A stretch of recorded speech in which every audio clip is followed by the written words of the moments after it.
In order for there to be a true distraction from something, generally there needs to be at least one single focus point to divert your attention away from, right?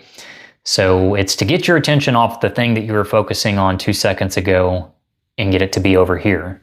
Or you have the other variation of that where it's to get you to focus on the one thing that they put in front of you to make sure that you don't realize what's going on in the background. And I'll give you an example of that. So I remember these videos years ago where it's like these clips where they'll paint a normal scene, paint the picture of a normal scene, like for example, people walking on a busy street. And you're sitting here watching this video of people walking on a busy street, and it's getting to the end of the video and they ask you, did you see it? And you're like, huh?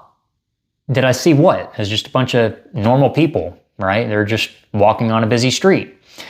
And they'll play it back and they'll slow it down. And sure enough, lo and behold, there is a person in a panda suit doing a moonwalk across the sea of people walking on a busy street. And you're like, oh wow, I didn't see that. That's because you were truly distracted.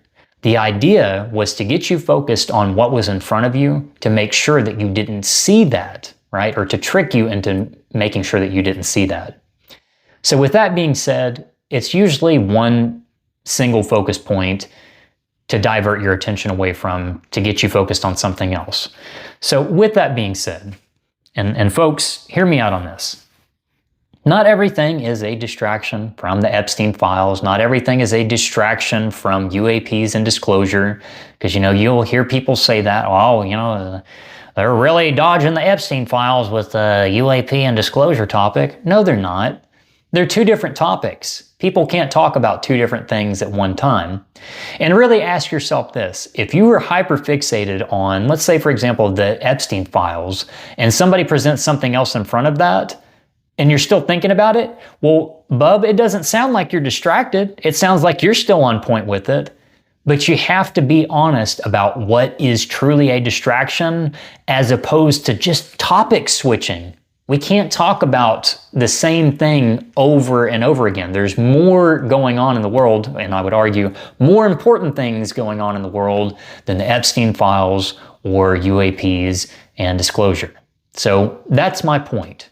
A distraction truly has to be a single focus point to which your attention is diverted away from to make sure that you're not focused on what they don't want you to see.